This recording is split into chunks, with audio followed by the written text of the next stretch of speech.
사무엘하 10장 1절에서 19절, 구약성경 477페이지입니다. 477페이지 사무엘하 10장 1절에서 19절까지인데 우리 합독은 1절에서 5절, 18절에서 19절 합독합니다. 10장 1절입니다. 그 후에 암몬 자손의 왕이 죽고 그의 아들 하눈이 대신하여 왕이 되니 다윗이 이르되 내가 나하스의 아들 하눈에게 은총을 베풀되 그의 아버지가 내게 은총을 베푼 것 같이 하리라 하고 다윗이 그의 신하들을 보내 그의 아버지를 조상하라 하니라. 다윗의 신하들이 암몬 자손의 땅에 이르매 암몬 자손의 관리들이 그들의 주 하눈에게 말하되 왕은 다윗이 조객을 당신에게 보낸 것이 나왕의 아버지를 공경함인 줄로 여기시나이까. 다윗이 그의 신하들을 당신에게 보내 이 성을 엿보고 탐지하여 함락시키고자 함이 아니니까 하니, 이에 하눈이 다윗의 신하들을 잡아 그들의 수염 절반을 깎고 그들의 의복의 중동 볼기까지 자르고 돌려보내매 사람들이 이 일을 다윗에게 알리니라. 그 사람들이 크게 부끄러워하므로 왕이 그들을 맞으러 보내 이르기를 너희는 수염이 자라기까지 여리고에서 머물다가 돌아오라 하니라. 18절입니다. 아람 사람이 이스라엘 앞에서 도망한지라. 다윗이 아람 병거 700대와 마병 4만 명을 죽이고 또 그 군사령관과 소박을 치매 거기서 죽으니라.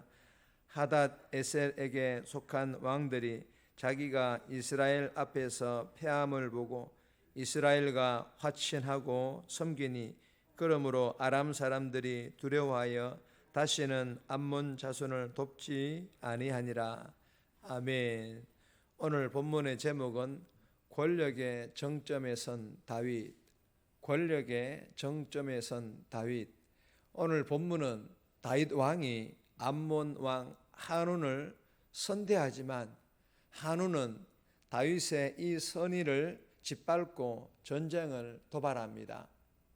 다윗 왕은 의도치 않은 전쟁을 통해서 시리아 그리고 팔레스타인 지역에 패권을 주게 된다라는 그런 내용의 본문입니다. 오늘 이 본문을 통하여 우리에게 주시는 첫 번째 교훈입니다. 선한 일로 어려움을 겪더라도 실망하지 말라. 선한 일로 어려움을 겪더라도 실망하지 말라라는 그런 교훈입니다. 3절에서 18절까지의 말씀인데 18절 말씀을 보시면 아람 사람이 이스라엘 앞에서 도망한지라. 다윗이 아람 병거 700대와 마병 4만 명을 죽이고 또 그 군사령관 소박을 치매 거기서 죽으니라.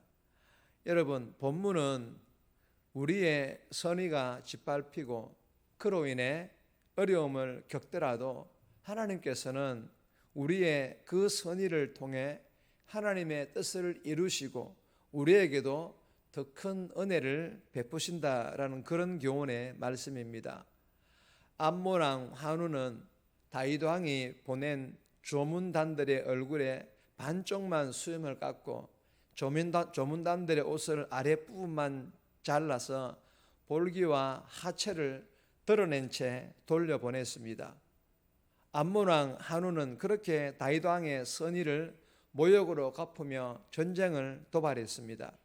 더 나아가 하눈은 아람의 군대를 용병으로 고용하면서까지 전쟁을 도발하였고, 이스라엘의 다윗은 당시 시리아와 팔레스타인 지역의 패권을 두고 경쟁하던 아람과도 전쟁을 치루어야만 하는 그런 쉽지 않은 상태에 놓이게 되었던 것입니다. 그러나 다윗은 왕이 된 후 처음 전쟁에서 암몬과 아람 연합군을 꺾었을 뿐만 아니라 이어진 아람과의 전쟁에서도 이김으로 아람을 이스라엘로 복속을 시킵니다. 여러분, 다윗 왕이 의도하지 않은, 원하지 않았던 과정을 통했음에도 이스라엘은 시리아와 팔레스타인 지역의 명실상부한 패권국이 됩니다. 그 나라를 이렇게 지배하게 되었다, 그 말입니다. 다윗 왕은 가장 강력한 군주가 되었습니다. 여러분, 다윗의 은총을 한우는 추억으로 갚았지만 하나님께서는 더 큰 은총으로 다윗에게 갚아주셨습니다. 사랑하는 여러분, 예수 믿는 우리가 복음을 위하여 때로는 손해봐가며 그리고 최선을 다했음에도 원치 않는 어려움들을 당할 때 실망하거나 아니면 원망과 불평보다 그때가 언제인지는 모르겠지만 그러나 반드시 하나님께서 우리의 그 선의를 통해 하나님의 뜻을 이루시고 우리에게 더 큰 은혜로 역사하시는 그 하나님을 믿고 우리가 그렇게 살아갈 때에 이러한 은혜를 경험할 수 있기를 주님의 이름으로 축복합니다. 두 번째 주시는 교훈입니다. 할 수 있는 대로 화목하라. 할 수 있는 대로 화목하라 라는 그런 교훈입니다.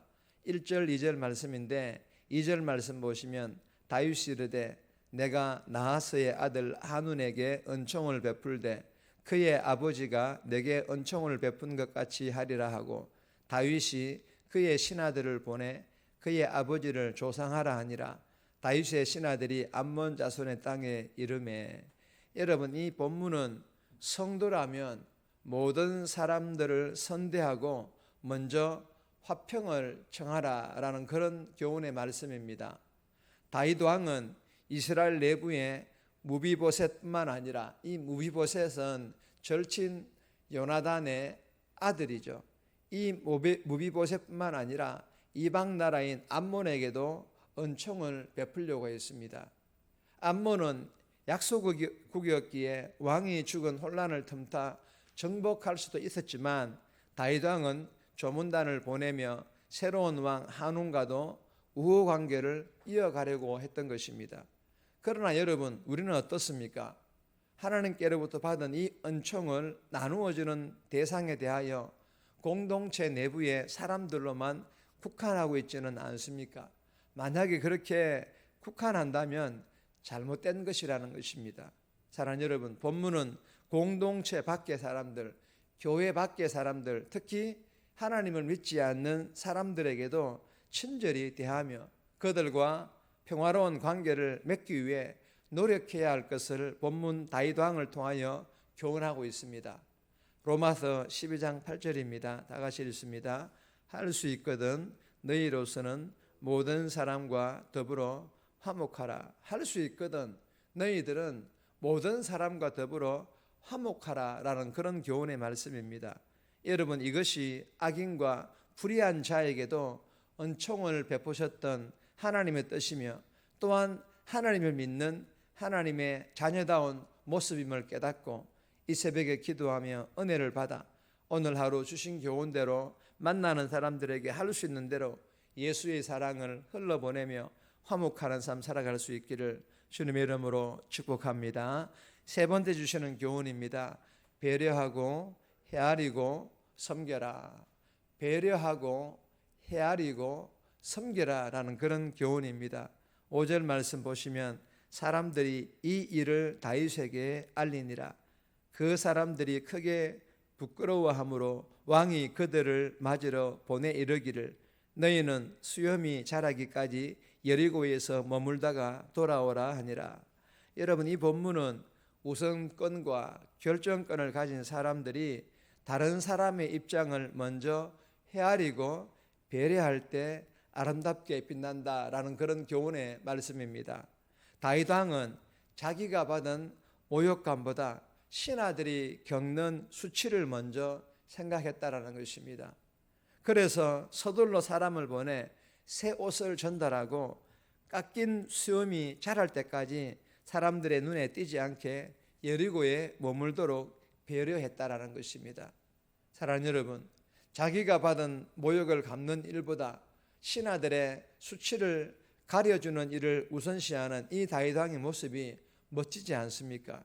저와 여러분들도 주신 교훈 마음판에 잘 새겨서 이 새벽에 기도함으로 은혜를 받아 오늘도 삶에서 만나는 사람들 중에 나보다 약하고 지위가 낮은 사람들을 배려하고 존중하고 선대하는 그런 복된 삶 살아갈 수 있기를 주님의 이름으로 축복합니다.